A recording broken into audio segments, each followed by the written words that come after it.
ನಮಸ್ಕಾರ. ಈಗ ಕರ್ನಾಟಕ ಪರೀಕ್ಷಾ ಪ್ರಾಧಿಕಾರದ ಮೂಲಕ ವಿವಿಧ ವೃತ್ತಿಪರ ಕೋರ್ಸ್ಗಳಿಗೆ ನಾವು ಕೌನ್ಸಿಲಿಂಗ್ ಶುರು ಮಾಡಿದ್ವಿ. ಮೊದಲ ಸುತ್ತಿನ ಫಲಿತಾಂಶವನ್ನು ಪ್ರಕಟಿಸಿ ತಾವೆಲ್ಲ ಚಾಯ್ಸ್ ಆಗ್ತಾ ಇದ್ದೀರಾ. ವಿಶೇಷವಾಗಿ ನೀಟ್ ಫಲಿತಾಂಶ ಪ್ರಕಟ ಆಗಿದೆ. ಯಾರೆಲ್ಲ ಕೌನ್ಸಿಲಿಂಗಲ್ಲಿ ಭಾಗವಹಿಸಿರುವಂಥವರು ಸಹ ನೀಟ್ ಪರೀಕ್ಷೆಯನ್ನು ಬರೆದು ನೀಟ್ ರ್ಯಾಂಕನ್ನು ಪಡೆದಿದ್ದೀರಾ. ನೀವು ನೀಟ್ ಅಂದರೆ ಮೆಡಿಕಲ್, ಡೆಂಟಲ್, ಆಯುಷ್ ಪಡೆಯುವಂಥವ್ರಿದ್ದೀರಾ. ಬಟ್ ಕೌನ್ಸಿಲಿಂಗಲ್ಲಿ ನೀವು ಪಾರ್ಟಿಸಿಪೇಟ್ ಮಾಡಿದ್ದೀರಾ, ಯಾವುದೋ ಒಂದು ಸೀಟನ್ನು ತಾವು ಪಡೆದಿದ್ದೀರಾ. ಇಲ್ಲಿವರೆಗೆ ಕೌನ್ಸಿಲಿಂಗಲ್ಲಿ ಭಾಗವಹಿಸಿನೇ ಇಲ್ಲ, ಆದರೆ CET ಎಕ್ಸಾಮನ್ನು ತಾವು ಬರೆದಿರ್ಬೋದು, ಅಪ್ಲಿಕೇಶನ್ ಹಾಕಿದ್ದೀರಾ. ಬಟ್ ನೀಟನ್ನು ಅಷ್ಟೇ ರಿಸಲ್ಟ್ ಬರಲಿ, ನೀಟ್ ಪರೀಕ್ಷೆ ಆಧರಿಸಿ ನಾವು ಮೆಡಿಕಲ್ಲಿಗೆ ನಾವು ಭಾಗವಹಿಸಬೇಕು ಅನ್ನುವಂತಹ ಪೋಷಕರು, ವಿದ್ಯಾರ್ಥಿಗಳಿದ್ದೀರಾ. ಈ ನೀಟ್ ಫಲಿತಾಂಶ ಪ್ರಕಟವಾದ ಹಿನ್ನೆಲೆ ಒಳಗಡೆ ಮೆಡಿಕಲ್, ಡೆಂಟಲ್, ಆಯುಷ್ ಅಡ್ಮಿಷನ್ ಪಡೆಯುವಂತಹ ವಿದ್ಯಾರ್ಥಿಗಳು ಮತ್ತು ಪೋಷಕರಿಗೆ ಕೆಲವು ಆರಂಭಿಕವಾಗಿ ಏನೆಲ್ಲ ತಾವು ಮಾಡಬೇಕಾಗುತ್ತೆ ಸಿದ್ಧತೆ ಅಂತ ಅನ್ನುವಂಥದ್ದನ್ನು ನಾನು ಹೇಳ್ತೀನಿ. ಯಾಕೆಂದರೆ ತಾವು ಸುಮ್ಮನೆ ಗೊಂದಲದಲ್ಲಿದ್ದೀರಾ. ನನಗೆ ಯಾರ್ಯಾರು ಫೋನ್ ಮಾಡ್ತಾಯಿದ್ದಾರೆ, ಇಲ್ಲ CET ಕೌನ್ಸಿಲಿಂಗಲ್ಲಿ ಭಾಗವಹಿಸಿರ್ಬೇಕಂತೆ ಕಂಪಲ್ಸರಿ, ಅವರು ಮಾತ್ರ ಇಲ್ಲಿ ನೀಟು ಆಪ್ಷನ್ ಎಂಟ್ರಿ ಮಾಡೋದಕ್ಕಾಗುತ್ತಂತೆ, ಇಲ್ಲ ಈಗ ನೀಟು ನೀವು ರಿಸಲ್ಟ್ ಬಂದುಬಿಟ್ಟಿದೆ, ಇನ್ನೇನು ಕೌನ್ಸಿಲಿಂಗ್ ಶುರುವಾಗುತ್ತೆ, ನೀವು ಲಾಗಿನ್ ಆಗಿ ಆಪ್ಷನ್ ಎಂಟ್ರಿ ಮಾಡಬೇಕಂತೆ, ನೀವು ಲಿಂಕ್ ಏನೆಲ್ಲ ಹೇಳ್ತಾರೆ. ನಾನು ನಿಮಗೆ ಕ್ಲಾರಿಟಿ ಕೊಡ್ತೀನಿ. ನೋಡಿ, ನಮ್ಮ ರಾಜ್ಯದಲ್ಲಿ ನಾವು ಕಂಬೈನ್ಡ್ ಸೀಟ್ ಅಲಾಟ್ಮೆಂಟ್ ಅಂತ ಮಾಡ್ತೀವಿ. ಏನು ಕಂಬೈನ್ಡ್ ಸೀಟ್ ಅಲಾಟ್ಮೆಂಟ್ ಅಂದರೆ, ಬೇರೆ ಬೇರೆ PUC CET ಫಲಿತಾಂಶ ಮತ್ತು ನೀಟು ಫಲಿತಾಂಶವನ್ನು ಆಧರಿಸಿ ಯಾವೆಲ್ಲ ಕೋರ್ಸ್ಗಳಿಗೆ ಹಂಚಿಕೆಯನ್ನು ಮಾಡ್ಬೋದು ಸೀಟ್ಗಳನ್ನು, ಅದನ್ನೆಲ್ಲ ಒಟ್ಟಿಗೆ ನಾವು ಮಾಡ್ತೀವಿ. ಅಂದರೆ ಕೆಲವು ರಾಜ್ಯಗಳಲ್ಲಿ ಹೇಗಿದೆ ಅಂದರೆ, ನೀಟ್ ರ್ಯಾಂಕನ್ನು ಆಧರಿಸಿ ಒಂದು ಕೌನ್ಸಿಲಿಂಗ್ ಮಾಡ್ತಾರೆ. ಸೇಮ್ ವಿದ್ಯಾರ್ಥಿ ಅಗ್ರಿಕಲ್ಚರ್ ಹೋಗ್ಬೇಕಂದ್ರೆ ಅಲ್ಲೊಂದು CET ಬರೀಬೇಕು, ಅದಕ್ಕೆ ಒಂದು ಕೌನ್ಸಿಲಿಂಗ್ ಭಾಗವಹಿಸಬೇಕು. ವೆಟರ್ನರಿ ಆದರೆ ಅದಕ್ಕೊಂದು, ಇಂಜಿನಿಯರಿಂಗ್ ಆದರೆ ಅದಕ್ಕೊಂದು. ಅಲ್ಲಿ ಹೋಗಿ ಜಾಯಿನ್ ಆಗ್ತಾರೆ. ಅದಾದಮೇಲೆ ಅಲ್ಲಿ ಬಿಟ್ಬಿಟ್ಟು ಅಕಸ್ಮಾತ್ ಅವ್ರಿಗೆ ಬೇರೆ ಸಿಕ್ತು ಅಂತಂದರೆ ಈ ಕಡೆ ಬರ್ತಾರೆ. ಈ ಥರ ಆಮೇಲೆ ಬೇರೆ ಬೇರೆ ಟೈಮಲ್ಲಿ ಕೌನ್ಸಿಲಿಂಗ್ ನಡೆಯುತ್ತೆ. ಬಟ್ ನಮ್ಮ ರಾಜ್ಯದಲ್ಲಿ ಆ ರೀತಿ ಇಲ್ಲ. ನಮ್ಮಲ್ಲಿ ಎಲ್ಲ ವೃತ್ತಿಪರ ಕೋರ್ಸುಗಳಿಗೆ ಕಂಬೈನ್ಡ್ ಕೌನ್ಸಿಲಿಂಗ್ ನಾವು ಮಾಡುವಂಥದ್ದು. ಹಾಗಾಗಿ ಯಾರೆಲ್ಲ CET ಅಪ್ಲಿಕೇಶನ್ ಹಾಕಿದ್ದೀರಾ, ನೀವು ನೀಟು ಪರೀಕ್ಷೆಯನ್ನು ಸಹ ಬರೆದಿದ್ದೀರಾ, ನೀಟು ಫಲಿತಾಂಶ ಪ್ರಕಟ ಆಗಿದೆ. ನೀವೇನಪ್ಪ ಮಾಡಬೇಕು ಅಂತಂದರೆ, ನೀಟು ರಿಸಲ್ಟ್ ಏನೋ ಬಂದಿದೆ ನಿಮಗೆ ಗೊತ್ತಿದೆ, ಆದರೆ ನೀಟ್ ಪರೀಕ್ಷೆ ನಡೆಸ್ತವ್ರು ಯಾರು? ನ್ಯಾಷನಲ್ ಟೆಸ್ಟಿಂಗ್ ಏಜೆನ್ಸಿಯವರು. ಅವರು MCC ಮುಖಾಂತರ ನಮಗೆ ಇಡೀ ಇಂಡಿಯಾದಲ್ಲಿ ಎಷ್ಟು ಜನ ನೀಟ್ ಪರೀಕ್ಷೆಯಲ್ಲಿ ಅರ್ಹತೆಯನ್ನು ಗಳಿಸಿದ್ದಾರೆ ಅವರ ಒಂದು ಡೇಟಾವನ್ನು ನಮಗೆ ಕೊಡ್ತಾರೆ, ಫಲಿತಾಂಶವನ್ನು ಕೊಡ್ತಾರೆ. ಅದು ಇನ್ನೂ ನಮಗೆ ಕೊಟ್ಟಿಲ್ಲ. ಇನ್ನೊಂದು 2-3 ಡೇಸ್ ಒಳಗಡೆ ನಮಗೆ ಕೊಡ್ಬೋದು. ಕೊಡ್ತಿದ್ದಂಗೆ ನಾವೇನು ಮಾಡ್ತೀವಿ, ನಿಮ್ಮ ಲಾಗಿನ್ನಲ್ಲಿ ನೀಟ್ ರಿಜಿಸ್ಟರ್ ನಂಬರ್ನ ಎಂಟ್ರಿ ಮಾಡುವಂಥದ್ದಕ್ಕೆ ಎನೇಬಲ್ ಮಾಡ್ತೀವಿ.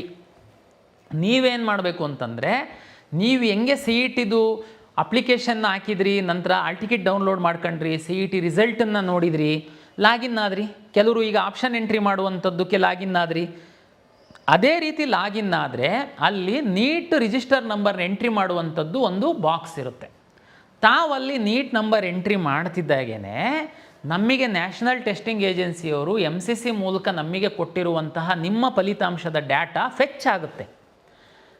ಅಲ್ಲಿಗೆ ನೀವು ಸಬ್ಮಿಟ್ ಮಾಡ್ತು ಅಂತಂದರೆ ಅಷ್ಟೇ ಕೆಲಸ. ನಿಮ್ಮದು ಅಪ್ಲಿಕೇಶನ್ ಆಲ್ರೆಡಿ ಹಾಕಿದ್ದೀರಾ, ರಿಸರ್ವೇಷನ್ ಆಲ್ರೆಡಿ ಹಾಕಿದ್ದೀರಾ, ಕೆಲವರು ಲಿಂಗ್ವಿಸ್ಟಿಕ್ಕು, ರಿಲಿಜಿಯಸ್ ಮೈನಾರಿಟಿ ಹಾಕಿದ್ದೀರಾ, ಕ್ಯಾಸ್ಟ್, ಇನ್ಕಮ್ ಹಾಕಿದ್ದೀರಾ, ಕನ್ನಡ ಮೀಡಿಯಮ್ ರೂಲ್ ಎಲ್ಲನೂ ಆಗಿದೆ. ಕೆಲವರು ಪಾರ್ಟಿಸಿಪೇಟು ಮಾಡಿದ್ದೀರಾ ಕೌನ್ಸಿಲಿಂಗಿಗೆ.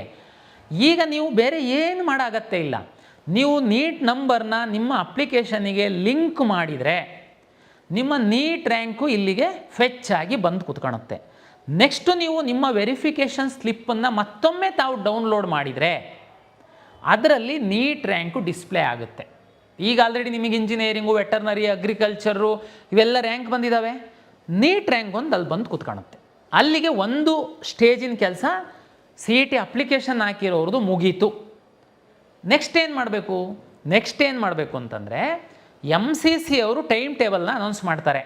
ಫಸ್ಟ್ ರೌಂಡು ಕೌನ್ಸಿಲಿಂಗ್ ಸ್ಟೇಟ್ ಅವರು ಯಾವಾಗ ಮಾಡಬೇಕು, ನ್ಯಾಷನಲ್ MCC ಅವರು ಯಾವಾಗ ಮಾಡ್ತಾರೆ ಅಂತ. ಆ ಟೈಮ್ ಟೇಬಲ್ ಪ್ರಕಾರನೇ ನಾನು ಕೌನ್ಸಿಲಿಂಗ್ ಮಾಡಬೇಕು, ಆ ಟೈಮ್ ಟೇಬಲ್ ಪ್ರಕಾರನೇ ನಾನು ರಿಸಲ್ಟನ್ನು ಪಬ್ಲಿಷ್ ಮಾಡಬೇಕು. ಅಲ್ಲಿ ಏನು ಗೊಂದಲ ಆಗಲ್ಲ. ಸದ್ಯಕ್ಕೆ ನೀವು ಟೆನ್ಷನ್ ಮಾಡ್ಕೊಂಡು ಅಲ್ಲಿ ಇಲ್ಲಿ ಓಡಾಡೋದು, ಅವ್ರು ಗೈಡ್ ಮಾಡ್ತಾರೆ, ಇವ್ರು ಗೈಡ್ ಮಾಡ್ತಾರೆ, ಪೇಯ್ಡ್ ಕೌನ್ಸಿಲಿಂಗ್ ಏನು ತಲೆ ಬಿಸಿ ಮಾಡಬೇಡಿ. ನೀವು ಸದ್ಯಕ್ಕೆ CET ಅಪ್ಲಿಕೇಶನ್ ಹಾಕಿದ್ದೀರಾ, ಕೆಲವರು ಕೌನ್ಸಿಲಿಂಗಲ್ಲಿ ಭಾಗವಹಿಸಿದ್ದೀರಾ, ಕೆಲವರು ಭಾಗವಹಿಸದೇ ಇರಬಹುದು. ನೀವು ಇನ್ನೊಂದು 3-4-5 ಡೇಸ್ ಒಳಗಡೆ ನೀಟ್ ರಿಸಲ್ಟು ಡಾಟಾ KEAಗೆ ಬರುತ್ತೆ. ನಾವು ನಿಮ್ಮ ಲಾಗಿನ್ನಲ್ಲಿ ನೀಟ್ ನಂಬರ್ನ ಎಂಟ್ರಿ ಮಾಡೋದಕ್ಕೆ ಹೇಳ್ತೀವಿ. ಅಲ್ಲಿವರೆಗೆ ಸರ್ ನಮಗೆ ಹೆಂಗೆ ಗೊತ್ತಾಗುತ್ತೆ ಸರ್ ನಾವು ನಿಮ್ಮ ವೆಬ್ಸೈಟ್? ಚಿಂತೆ ಮಾಡಬೇಡಿ. ನೀವು KEA ಅಪ್ಲಿಕೇಶನ್ ಹಾಕುವಾಗ ಏನು ರಿಜಿಸ್ಟರ್ ನಂಬರ್ ಮಾಡಿದ್ದೀರಾ ಅಲ್ಲಿಗೆ ನಾವು ನಿಮಗೊಂದು ವಾಟ್ಸಪ್ SMS ಕಳಿಸ್ತೀವಿ. ನೀವು ಸುಮ್ಮನೆ ಟೆನ್ಷನ್ ಮಾಡ್ಕೊಂಡು ಏನು ಓಡಾಡೋದು ಬೇಡ, SMS ಕಳಿಸ್ತೀವಿ. ಆವಾಗ ನೀವು ನಂಬರ್ನ ಲಿಂಕ್ ಮಾಡಿ ಸಾಕು. ಬೇರೆ ಈಗೇನು ಮಾಡಬೇಕು ಹಂಗಿದ್ರೆ, ಬರೀ ಈಗ ನಿಮ್ಮದು ಉದಾಹರಣೆಗೆ 1,00,000 ರ್ಯಾಂಕ್ ಬಂದಿದೆ, 50,000 ರ್ಯಾಂಕ್ ಬಂದಿದೆ. ಸರ್ ನನಗೆ ಗೌರ್ಮೆಂಟ್ ಸೀಟ್ ಸಿಗುತ್ತಾ ಸರ್, ಪ್ರೈವೇಟು ಕಾಲೇಜಲ್ಲಿ ಸೀಟ್ ಸಿಗುತ್ತಾ ಸರ್, ನಾನು ಮ್ಯಾನೇಜ್ಮೆಂಟ್ ಸೀಟಿಗೆ ಹೋಗಬೇಕು ಸರ್, PCTಗೆ ಹೋಗ್ಬೇಕಾ, ಇದು ಎಲ್ಲ ಗೊಂದಲ ಇದೆ. ಇದಕ್ಕೆ ನೀವೇನು ಮಾಡಿ, ಕರ್ನಾಟಕ ರಾಜ್ಯದಲ್ಲಿ ಸರ್ಕಾರಿ ಮೆಡಿಕಲ್ ಕಾಲೇಜುಗಳು ಎಷ್ಟಿದ್ದಾವೆ ಅದರಲ್ಲಿರುವಂತಹ ಸೀಟುಗಳ 85% ಸೀಟುಗಳು KEA ಮೂಲಕ ಅಲಾಟ್ ಆಗುತ್ತೆ. ಕರ್ನಾಟಕ ರಾಜ್ಯದಲ್ಲಿರುವಂತಹ ಖಾಸಗಿ ಮೆಡಿಕಲ್ ಕಾಲೇಜುಗಳ 100% ಸೀಟುಗಳು KEA ಮುಖಾಂತರನೇ ಅಲಾಟ್ ಆಗುತ್ತೆ. ಆದರೆ ಅಲ್ಲಿ ಆ ಸೀಟ್ಗಳಲ್ಲಿ ಶೇರಿಂಗ್ ಬೇರೆ ಬೇರೆ ಇರುತ್ತೆ. ಉದಾಹರಣೆಗೆ ಒಂದು ಖಾಸಗಿ ಮೆಡಿಕಲ್ ಕಾಲೇಜ್ ಇದೆ ಅಂದರೆ ಅದರಲ್ಲಿ 100 ಸೀಟುಗಳಿದೆ ಅಂತಂದರೆ 40 ಸೀಟುಗಳು KEA ಮೂಲಕ ಸರ್ಕಾರಿ ಫೀಸಿಗೆ ಹಂಚಿಕೆ ಮಾಡಲಾಗುತ್ತೆ. ಉಳಿದ 40 ಸೀಟುಗಳು ಹೈಯರ್ ಫೀಸ್, ಪ್ರೈವೇಟ್ ಸೀಟ್ ಅಂತ ನಾವು ಕರಿತೀವಿ, ಅದು ಫೀಸು ಜಾಸ್ತಿ ಇರುತ್ತೆ. 12.5 ಲಕ್ಷದಷ್ಟು ಲಾಸ್ಟ್ ಇತ್ತು. ಈ ವರ್ಷ ಗೌರ್ಮೆಂಟ್ ಜಿಒ ಬರುತ್ತೆ, ಏನು ಚೇಂಜ್ ಆಗಿಲ್ಲ, ಅಷ್ಟೇ ಫೀಸ್ ಇರುತ್ತೆ. ಇನ್ನು 20% ಸೀಟ್ಗಳಿದೆ ಅಂದರೆ 40 ಗೌರ್ಮೆಂಟ್ ಆಯಿತು, 40 ಸೀಟ್ ಆಯಿತು, ಇನ್ನು 20% ಸೀಟ್ ಇದೆ. ಅದರಲ್ಲಿ 5% ಮ್ಯಾನೇಜ್ಮೆಂಟ್ ಸೀಟು, ಇನ್ನು 15% NRI ಸೀಟು. ಈ 20% ಸೀಟಿಗೆ ಮಾತ್ರ ಕಾಲೇಜವರು ಫೀಸನ್ನು ನಮಗೆ ಕಮ್ಯುನಿಕೇಟ್ ಮಾಡ್ತಾರೆ, ನಾವು ಅದನ್ನು ಡಿಸ್ಪ್ಲೇ ಮಾಡ್ತೀವಿ. ಪೇರೆಂಟ್ಸ್ ಈಗ ನೀವು ಕೇಳ್ಬೋದು, ಸರ್ ಗೌರ್ಮೆಂಟ್ ಸೀಟ್ 40%, 40% ಸೀಟು ಸರ್ಕಾರನೇ ಫೀಸ್ ಫಿಕ್ಸ್ ಮಾಡುತ್ತೆ ಅಂತ ಹೇಳ್ತೀರಾ. ರಿಮೈನಿಂಗ್ 20%, 5% NRI ಮತ್ತು 5% ಮ್ಯಾನೇಜ್ಮೆಂಟು, 15% NRI ಸೀಟಿಗೆ ಕಾಲೇಜವರೇ ಫೀಸ್ ಫಿಕ್ಸ್ ಮಾಡಬೇಕು ಅಂತ ಹೇಳ್ತೀರಾ. ಹಾಗಾಗಿ ನಮ್ಮ ಪಕ್ಕದಲ್ಲೇ ಕಾಲೇಜ್ ಇದೆ ಸರ್, ನಮಗೆ ಭಾಳ ಆತ್ಮೀಯರಿದ್ದಾರೆ, ನಾವು ಹೋಗಿ ಅಡ್ಮಿಷನ್ ಹಾಕ್ತೀವಿ, ನಾವು ಹೋಗಿ ಬುಕ್ ಮಾಡ್ತೀವಿ. ನೋ, ನಾನು ಆವಾಗಲೇ ಹೇಳಿದೆ, ಅವರು ಫೀಸ್ ಫಿಕ್ಸ್ ಮಾಡ್ಬೋದು 20%ಗೆ. 100% ಖಾಸಗಿ ಕಾಲೇಜುಗಳ ಸೀಟು KEA ಮೂಲಕ ನೀಟ್ ರ್ಯಾಂಕ್ ಆಧರಿಸಿ ಅಲಾಟ್ ಆಗುತ್ತೆ. ದಯಮಾಡಿ ಅರ್ಥ ಮಾಡ್ಕೊಳ್ಳಿ. ಯಾರೋ ಮಧ್ಯವರ್ತಿಗಳು ನಿಮಗೆ ಮ್ಯಾನೇಜ್ಮೆಂಟ್ ಸೀಟ್ ಕೊಡಿಸ್ತೀವಿ, ನಮಗೆ ಪರಿಚಯ ಇದ್ದಾರೆ, ನಂಬಬೇಡಿ. ಮ್ಯಾನೇಜ್ಮೆಂಟ್ ಸೀಟು ಯಾರೂ ಕೊಡೋದಕ್ಕಾಗಲ್ಲ, ಕಾಲೇಜವರು ಡೈರೆಕ್ಟ್ ಅಡ್ಮಿಷನ್ ಮಾಡೋದಕ್ಕಾಗಲ್ಲ, ಅದು KEA ಮೂಲಕನೇ ಅಡ್ಮಿಷನ್ ಆಗಬೇಕು. ದಯಮಾಡಿ ಅರ್ಥ ಮಾಡ್ಕೊಳ್ಳಿ. ಪ್ರೈವೇಟ್ ಗೌರ್ಮೆಂಟ್ ಕಾಲೇಜಲ್ಲಿ 85% ಹೇಳಿದೆ, 15% ಗೌರ್ಮೆಂಟ್ ಸೀಟ್ಗಳು MCC ಮೂಲಕ ಅಲಾಟ್ ಆಗುತ್ತೆ. ರಾಜ್ಯದಲ್ಲಿ ಒಂದಷ್ಟು ಡೀಮ್ಡ್ ಮೆಡಿಕಲ್ ಕಾಲೇಜ್ಗಳಿದ್ದಾವೆ, ಆ ಡೀಮ್ಡ್ ಮೆಡಿಕಲ್ ಕಾಲೇಜ್ಗಳದ್ದು ಸೀಟ್ಗಳು ಸಹ MCC ಮೂಲಕ ಅಲಾಟ್ ಆಗುತ್ತೆ. ಆದರೆ ಕೆಲವು ಡೀಮ್ಡ್ ಕಾಲೇಜ್ಗಳವರು ಸರ್ಕಾರಕ್ಕೆ ಒಂದು ಸಣ್ಣ ನಂಬರಿನ ಸೀಟನ್ನು ಬಿಟ್ಟುಕೊಡ್ತಾರೆ. ಆ ಸೀಟ್ಗಳು ಮಾತ್ರ ನಮ್ಮ ನಿಯಮಾನುಸಾರ ರೋಸ್ಟರ್ ಪ್ರಕಾರ ನಮ್ಮಿಂದ ಅಲಾಟ್ ಆಗುತ್ತೆ. ಅದು ಸಣ್ಣ ನಂಬರ್ ಇರುತ್ತೆ. ಹೆಚ್ಚು ಸೀಟ್ಗಳು ಡೀಮ್ಡ್ ಕಾಲೇಜ್ಗಳದ್ದು ಸೀಟೆಲ್ಲ ಅಲಾಟ್ ಆಗುವಂಥದ್ದು ಡೆಲ್ಲಿಯ MCC ಮೂಲಕ. ದಯಮಾಡಿ ಮೆಡಿಕಲ್ ಆಸ್ಪಿರೆಂಟ್ ಏನಿದ್ದೀರಾ, ನೀವು ಗೊಂದಲಕ್ಕೊಳಕಾಗಕ್ಕೆ ಹೋಗಬೇಡಿ. ಇನ್ನು ಕೆಲವರು ಸರ್ ನಾವು ಮೆಡಿಕಲ್ಗೆ ಮಾತ್ರ ಆಸ್ಪಿರೆಂಟ್ ಇದ್ವಿ, ಹಾಗಾಗಿ ನಾವು KCET ಅಪ್ಲಿಕೇಶನ್ನೇ ಹಾಕಿರಲಿಲ್ಲ, ಈಗ ನಾವು ಮೆಡಿಕಲ್ಲು ನೀಟ್ ಎಕ್ಸಾಮ್ ಬರೆದಿದ್ವಿ, ರಿಸಲ್ಟ್ ಬಂದಿದೆ, ನಾವೇನು ಮಾಡಬೇಕು? ನೀವು ಅಪ್ಲಿಕೇಶನ್ ಹಾಕಿ. ಅಪ್ಲಿಕೇಶನ್ ಹಾಕಕ್ಕೆ ಕೇಳಿದ್ದೀವಿ, ದಯಮಾಡಿ ತಾವು ನೀವು ಫ್ರೆಶ್ಶಾಗಿ ಅಪ್ಲಿಕೇಶನ್ ಹಾಕಬೇಕು. ಯಾಕೆಂದರೆ ಏನಾಗುತ್ತೆ, ಇಲ್ಲಿ ಬೇರೆ ರಾಜ್ಯದಲ್ಲಿ ಸಹ ಕನ್ನಡಿಗರು ಹೋಗಿರ್ತಾರೆ, ಅವರು ಅಷ್ಟೊಂದು ಆ ಟೈಮಲ್ಲಿ ಗಮನ ಹರಿಸಿರ್ಲಿಕ್ಕಿಲ್ಲ, ಅವ್ರುಗಳೆಲ್ಲ ಈಗ ಅರ್ಜಿ ಹಾಕಬಹುದು. ಸರ್ ಕರ್ನಾಟಕದ ನೀಟ್ ರ್ಯಾಂಕ್ ಯಾವಾಗ ಬಿಡ್ತೀರಾ? ಕರ್ನಾಟಕದಲ್ಲಿ ನೀಟ್ ರ್ಯಾಂಕ್ ಅಂತ ಒಂದು ಇರಲ್ಲ, ಪೋಷಕರು ಅರ್ಥ ಮಾಡ್ಕೊಳ್ಳಿ. ನೀಟ್ ರ್ಯಾಂಕ್ ಏನಿದೆ ಆಲ್ ಇಂಡಿಯಾ ರ್ಯಾಂಕು. ನಾವು ಅಲಾಟ್ ಮಾಡುವಾಗ ಸಹ ನಿಮಗೆ ಮೆನ್ಷನ್ ಮಾಡುವಂಥದ್ದು ನೀಟ್ ರ್ಯಾಂಕ್ ಅಂತಂದರೆ ಅದು ಆಲ್ ಇಂಡಿಯಾ ರ್ಯಾಂಕೇನೆ, ಕರ್ನಾಟಕ ರ್ಯಾಂಕ್ ಇರಲ್ಲ. ನಾವು ನಮ್ಮ ವಿದ್ಯಾರ್ಥಿಗಳಿಗೆ ಅನುಕೂಲ ಆಗಲಿ ಅಂತ ನ್ಯಾಷನಲ್ ಟೆಸ್ಟಿಂಗ್ ಏಜೆನ್ಸಿಯವರಿಂದ ನಮಗೆ ಇಡೀ ಭಾರತ ದೇಶದಲ್ಲಿ ನೀಟ್ ಬರೆದು ಎಲಿಜಿಬಲ್ ಆಗಿರುವಂಥವ್ರದ್ದೆಲ್ಲ ಡಾಟಾ ನಮಗೆ ಬಂದಾದ ಮೇಲೆ ಯಾರೆಲ್ಲ ಕರ್ನಾಟಕದ ಅಡ್ರೆಸ್ಸನ್ನು ಕೊಟ್ಟಿದ್ದಾರೆ ಅರ್ಜಿ ಹಾಕುವಂಥ ಸಂದರ್ಭದಲ್ಲಿ. ಆ ವಿದ್ಯಾರ್ಥಿಗಳ ಡೇಟಾನ ತೆಗೆದು ಡಿಸೆಂಡಿಂಗ್ ಆರ್ಡ್ರಲ್ಲಿ ಅಂದರೆ top to bottom serial number wise ಹಾಕ್ತೀವಿ. That is not NEET rank. ಅದು ನಮ್ಮ ಕನ್ನಡಿಗರು ಯಾವ ಸ್ಥಾನದಲ್ಲಿದ್ದಾರೆ ಅಂತನ್ನುವಂಥ ತೋರಿಸೋದಕ್ಕೆ ಹಾಕ್ತೀವಿ.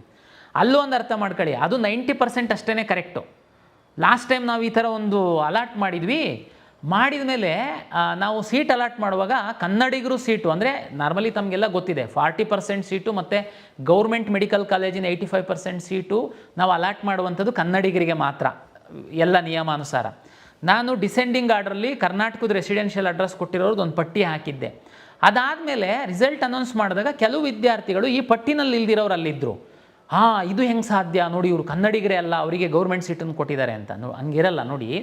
ಕನ್ನಡಿಗ ಒಬ್ಬ ಡೆಲ್ಲಿನಲ್ಲಿದ್ದಾನೆ, ಕನ್ನಡಿಗ ಒಬ್ಬ ಜಮ್ಮು ಕಾಶ್ಮೀರದಲ್ಲಿ ಆರ್ಮ್ ಫೋರ್ಸಲ್ಲಿದ್ದಾನೆ, ಅವ್ರು ಕರ್ನಾಟಕದ ಅಡ್ರೆಸ್ ಕೊಟ್ಟಿರ್ತಾರೆ ನೀಟ್ ಅಪ್ಲಿಕೇಶನ್ನಲ್ಲಿ, ಇಲ್ಲ ಅಲ್ವಾ? ಅವನು ಈಗ ನೀಟ್ ಅಪ್ಲಿಕೇಶನ್ ಹಾಕುವಾಗ ರಿಜಿಸ್ಟ್ರ್ ಮಾಡಿರ್ತಾನೆ, ಅವನದು ಡಾಕ್ಯುಮೆಂಟ್ ವೆರಿಫಿಕೇಷನ್ ಮಾಡ್ತೀವಿ, ಅವ್ರ ತಂದೆ ತಾಯಿ ಕನ್ನಡಿಗರ ಅಂಥೇಳಿ. ಹಂಗಾಗಿ ಅದಕ್ಕೆ ನಾನು ಹೇಳಿದ್ದು, ನಮ್ಮ ಡಿಸೆಂಡಿಂಗ್ ಆರ್ಡ್ರಲ್ಲಿ ಏನು ಹಾಕ್ತೀನಿ, ನೀಟ್ ಅರ್ಜಿಯಲ್ಲಿ ಕರ್ನಾಟಕದ ವಿಳಾಸ ಕೊಟ್ಟಂಥವ್ರದನ್ನು ನಾನು ಡಿಸೆಂಡಿಂಗ್ ಆರ್ಡ್ರಲ್ಲಿ ಹಾಕ್ತೀನಿ. ಅದಲ್ಲದೇನೂ ಸ್ವಲ್ಪ ಜನ ಕನ್ನಡಿಗರು ಅದರಿಂದ ಮಿಸ್ ಆಗಿರ್ತಾರೆ, ಅದು ಹಾರ್ಡ್ಲಿ ಒಂದು 5 to 10%. ಇದು ತಮ್ಮ ಮಾಹಿತಿಗೋಸ್ಕರ ಅಷ್ಟೇ. ಬಟ್ ಅದನ್ನು ನಾವು ಮಾಡ್ತೀವಿ, ನಿಮಗೆ ಇನ್ನೊಂಚೂರು ಐಡಿಯಾ ಬರುತ್ತೆ. ಆದರೆ ನೀವು ಕಳೆದ ವರ್ಷದ್ದು ಕಟ್ ಆಫನ್ನೇನು ಚೆಕ್ ಮಾಡ್ತೀರಲ್ವಾ, ಕಾಲೇಜ್ ವೈಸು ಚೆಕ್ ಮಾಡ್ಕೊಂಡು ನಿಮ್ಮ ಮಗು ಈ ವರ್ಷ ಯಾವ ಕಾಲೇಜಲ್ಲಿ ಹತ್ತತ್ರ ಬರ್ಬೋದು ಅಂತ ನಿಮಗೊಂದು ಐಡಿಯಾ ಬರುತ್ತೆ ಅಂತಂದರೆ, ತಾವು ಕರ್ನಾಟಕದ್ದು ರ್ಯಾಂಕು ಏನು ತಲೆಬಿಸಿ ಮಾಡೋಕ್ಕೆ ಹೋಗಬೇಡಿ. ನೀವು ನೀಟು ಆಲ್ ಇಂಡಿಯಾ ರ್ಯಾಂಕನ್ನೇ ನೋಡಿ ಚೆಕ್ ಮಾಡ್ಕೊಳ್ಳಿ. ಯಾಕೆಂದರೆ ನಮ್ಮ ಒಂದು ಅಲಾಟ್ಮೆಂಟ್ ಲಿಸ್ಟಲ್ಲೆಲ್ಲ ನಾವೇನು ತೋರಿಸಿದ್ದೀವಿ ಅದು ಆಲ್ ಇಂಡಿಯಾ ರ್ಯಾಂಕೇ ಇದೆ. ಉದಾಹರಣೆಗೆ ನೀವು ನಿಮಗೆ ಈಸಿ ಆಗೋದಕ್ಕೆ ಸುಮ್ಮನೆ ಗೂಗಲ್ ಹುಡ್ಕೋದು ಅಲ್ಲಿ ಇಲ್ಲಿ ಎಲ್ಲೂ ಹುಡ್ಕಕ್ಕೆ ಹೋಗಬೇಡಿ. ಕರ್ನಾಟಕ ಪರೀಕ್ಷಾ ಪ್ರಾಧಿಕಾರದ ವೆಬ್ಸೈಟ್ ಓಪನ್ ಮಾಡಿ, ಆ ಕೆಳಗಡೆ ಕಾರ್ನರಲ್ಲಿ KEA ಚಾರ್ಟ್ ಬಾಟ್ ಅಂತ ಒಂದಿದೆ ಐಕಾನು, ಅದ್ರ ಮೇಲೆ ಕ್ಲಿಕ್ ಮಾಡಿ ಕಳೆದ ವರ್ಷದ್ದು ಕಟ್ ಆಫ್ ರ್ಯಾಂಕ್ ಬೇಕಂತೇಳಿ ಕ್ಲಿಕ್ ಮಾಡಿ. ಅಲ್ಲಿ ನಿಮಗೆ ಕಳೆದ ವರ್ಷದ್ದು ಕಾಲೇಜ್ ವೈಸ್ ರ್ಯಾಂಕ್ ಸಿಗುತ್ತೆ, ಗ್ರೂಪ್ ವೈಸ್ ಅಂದರೆ caste wise 3A 3B 2A ಸಿಗುತ್ತೆ, ಮ್ಯಾನೇಜ್ಮೆಂಟ್ ಸೀಟ್ದು ಕಟ್ ಆಫು ಏನಿತ್ತು first round second round mop-up round, ಯಾವ್ಯಾವ ರೌಂಡಲ್ಲಿ ಯಾವ್ಯಾವ ಕಾಲೇಜಲ್ಲಿ ಯಾವ್ಯಾವ ರ್ಯಾಂಕಿನ ವಿದ್ಯಾರ್ಥಿಗಳಿಗೆ ಸೀಟು ಸಿಕ್ಕಿದೆ ಅನ್ನುವಂಥದ್ದು ನಿಮಗೆ ಒಂದೇ ಇದರಲ್ಲಿ ಸಿಕ್ಬಿಡುತ್ತೆ. ನೀವು ಯಾರಿಗೆ ಕೇಳೋದು ಬೇಕಾಗಿಲ್ಲ. ನಮ್ಮ ವೆಬ್ಸೈಟಲ್ಲಿ ಅದು ಸೌಲಭ್ಯ ನಾವು ಮಾಡಿಕೊಟ್ಟಿದ್ದೀವಿ. ದಯಮಾಡಿ ಆ ಸೌಲಭ್ಯನ ಬಳಸ್ಕೊಳ್ಳಿ. ಮುಂದಿನ ಒಂದು ವಾರ ಆಗ್ಬೋದು ನನ್ನ ಪ್ರಕಾರ ಡೇಟಾ ಬಂದು ನಾವು ನಿಮಗೆ ಮೆಡಿಕಲ್ ಎಜುಕೇಷನಿಂದ ನಮಗೆ ಈ ವರ್ಷದ್ದು ಮೆಡಿಕಲ್ ರಿಲೇಟೆಡ್ ಸೀಟ್ ಮ್ಯಾಟ್ರಿಕ್ಸ್ ಬಂದು ನಾನು ಕೌನ್ಸಿಲಿಂಗ್ ಶುರು ಮಾಡುವಂಥದ್ದು. ತಮಗೆಲ್ಲ ಗೊತ್ತಿದೆ, ಈಗ ಫಸ್ಟ್ ರೌಂಡು ಇಂಜಿನಿಯರಿಂಗ್ ಕೋರ್ಸ್ ಎಲ್ಲ ಏನು ಚಾಯ್ಸ್ ಫಿಲ್ಲಿಂಗು ಮುಗಿದು ಏನು ನೆಕ್ಸ್ಟು ರೌಂಡೊಂದು ಶುರು ಮಾಡೋದ್ರೊಳಗಡೆ ಅದು ಬರುತ್ತೆ, ಎನೇಬಲ್ ನಾವು ಮಾಡ್ತೀವಿ. ಅಲ್ಲಿವರೆಗೆ ನೀವು ಹೋಮ್ವರ್ಕ್ ಮಾಡ್ಕೊಳ್ಳಿ.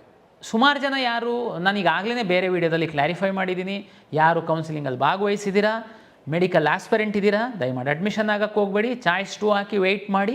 ನಾನು ಮೆಡಿಕಲ್ಲು ಡೆಂಟಲ್ ಆಯು ಸೀಟ್ ಮೆಟ್ರಿಕ್ಸ್ ಬರ್ತಿದ್ದಂಗೆ ನಿಮ್ಮ ಲಾಗಿನಲ್ಲಿ ಡಿಸ್ಪ್ಲೇ ಆಗುತ್ತೆ, ತಾವು ಅದಕ್ಕೆ ಆಪ್ಷನ್ ಎಂಟ್ರಿ ಮಾಡ್ಬೋದು. ಫಾರ್ಮಸಿ ಕೋರ್ಸು ಏನು 2 ಇತ್ತು, B ಮತ್ತು D ಫಾರ್ಮಾ, ಅದು ನಮಗೆ ಸೀಟ್ ಮ್ಯಾಟ್ರಿಕ್ಸ್ ಬರಲಿಲ್ಲ, ಹಂಗಾಗಿ ನಾವು ಎನೇಬಲ್ ಮಾಡಿಲ್ಲ.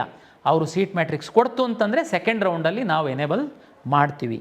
ಕರ್ನಾಟಕ ಪರೀಕ್ಷಾ ಪ್ರಾಧಿಕಾರ ಬೇರೆ ಬೇರೆ ಇಲಾಖೆಗಳು ಕೊಡುವಂಥದ್ದನ್ನೆಲ್ಲ ತೆಗೆದುಕೊಂಡು ನಾವು ಕೌನ್ಸಿಲಿಂಗ್ ಮಾಡುವಂಥದ್ದು. ನಿರಂತರವಾಗಿ ಎಲ್ಲ ಇಲಾಖೆಗಳ ಜೊತೆ ನಾವು ಸಂಪರ್ಕದಲ್ಲಿದ್ದು ಮನವಿಯನ್ನು ಮಾಡಿ ಆದರೆ ನಾವು ಟೈಮ್ ಟೇಬಲ್ ಸಹ ಫಾಲೋ ಮಾಡಬೇಕಾಗುತ್ತೆ. ಹೆಚ್ಚು ವಿದ್ಯಾರ್ಥಿಗಳ ಹಿತದೃಷ್ಟಿಯನ್ನು ಸಹ ನಾವು ಕಾಪಾಡಬೇಕಾಗುತ್ತೆ. ಹಾಗಾಗಿ ನಾವು ಕೆಲವೊಮ್ಮೆ ಟೈಮ್ ಟೇಬಲ್ಲಿಗೆ ಸ್ಟಿಕನ್ ಆಗಬೇಕಾಗುತ್ತೆ. ಫಸ್ಟ್ ರೌಂಡು ಕೊನೆ ತನಕ ನಾವು ಕಾದರೂ ಅವ್ರು ಕೊಟ್ಟಿಲ್ಲ, ಈ ರೌಂಡಲ್ಲಿ ಅವರು ಕೊಡ್ತಾರೆ ಅಂತ ಭಾವಿಸಿದ್ದೀನಿ. ಕೊಡ್ತಿದ್ದಂಗೆ ನಾನು ಎನೇಬಲ್ ಮಾಡ್ತೀನಿ. ಯಾರು ಫಾರ್ಮಸಿ ಆಸ್ಪಿರೆಂಟ್ಸ್ ಇದ್ದೀರಾ, ತಾವು ಈಗ ಅಕಸ್ಮಾತ್ ಯಾವುದಾದ್ರೂ ಬೇರೆ ಕೋರ್ಸ್ ಹಾಕಿದರೆ, ಯಾರು ಮೆಡಿಕಲ್ ಆಸ್ಪಿರೆಂಟ್ ಇದ್ದೀರಾ, ಡೆಂಟಲ್ ಆಸ್ಪಿರೆಂಟ್ ಇದ್ದೀರಾ, ಆಯುಷ್ ಆಸ್ಪಿರೆಂಟ್ ಇದ್ದೀರಾ, ಈಗ ನೀವು ಕೌನ್ಸಿಲಿಂಗಲ್ಲಿ ಭಾಗವಹಿಸಿ ತಮ್ಗೆ ಯಾವುದಾದ್ರೂ ಸೀಟ್ ಸಿಕ್ಕಿತ್ತು ಅಂತಂದರೆ ತಾವು ದಯಮಾಡಿ ಚಾಯ್ಸ್ 2 ಹಾಕಿ ವೆಯ್ಟ್ ಮಾಡಿ. ಗಡಿಬಿಡಿನಲ್ಲಿ ಅಡ್ಮಿಷನ್ ಆಗೋದಕ್ಕೆ ಹೋಗಬೇಡಿ. ನೆಕ್ಸ್ಟ್ ರೌಂಡಲ್ಲಿ ಅದನ್ನೆಲ್ಲ ಸೇರಿಸ್ಕೊಂಡು ನಾವು ಸೀಟ್ ಅಲಾಟ್ಮೆಂಟ್ ಮಾಡ್ತೀವಿ. ಹಾಗಾಗಿ ಇದು ವಿಶೇಷವಾಗಿ ಒಂದು ಸಣ್ಣ ವಿಡಿಯೋ. ನೀಟ್ ಪರೀಕ್ಷೆ ಬರೆದು ಫಲಿತಾಂಶ ಪ್ರಕಟ ಆಗಿ ಇರುವಂತಹ ಪೋಷಕರು ವಿದ್ಯಾರ್ಥಿಗಳಿಗೆ ನಮಗೆ ಸೀಟ್ ಸಿಗುತ್ತೋ ಬಿಡುತ್ತೋ ಸಿಗಲ್ವೋ ಏನು ಮಾಡಬೇಕು ಅದೆಲ್ಲ ಗೊಂದಲಕ್ಕೆ ಪರಿಹಾರ ಕಳೆದ ವರ್ಷದ್ದು ಕಟ್ ಆಫನ್ನು ನೋಡಿ ನೀವೊಂದು ತೀರ್ಮಾನ ಮಾಡಿ. ಸರ್ ಅದು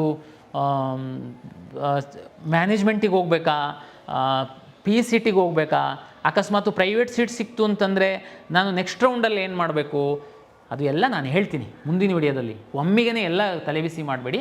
ಸದ್ಯಕ್ಕೆ ಎಲ್ಲ ಕಳೆದ ಹಿಂದಿನ ವರ್ಷಗಳು ಕಟ್ ಆಫ್ ನೋಡ್ಕೊಳ್ಳಿ. ನಾನು ಲಿಂಕನ್ನು ಓಪನ್ ಮಾಡಿದಾಗ ನಿಮ್ಮ ನೀಟ್ ರ್ಯಾಂಕನ್ನು ಇನ್ಸರ್ಟ್ ಮಾಡಿ ನಿಮ್ಮದು ವೆರಿಫಿಕೇಷನ್ ಸ್ಲಿಪ್ಪನ್ನು ಡೌನ್ಲೋಡ್ ಮಾಡ್ಕೊಳ್ಳಿ. ಅದರಲ್ಲಿ ನಿಮ್ಮ ನೀಟ್ ರ್ಯಾಂಕು ಡಿಸ್ಪ್ಲೇ ಆಗುತ್ತೆ. ಇಷ್ಟೇ ಈಗ ಮಾಡಬೇಕಾಗಿರೋದು ನೀಟ್ ಆಸ್ಪರೆಂಟ್ಸು. ಇಲ್ಲಿವರೆಗೆ ಅರ್ಜಿನೇ ಹಾಕಿಲ್ದಿರೋರು ಮಾತ್ರ ಅರ್ಜಿ ಹಾಕೋದಕ್ಕೆ ನಾನು ರಿಕ್ವೆಸ್ಟ್ ಮಾಡ್ತೀನಿ. Thank you.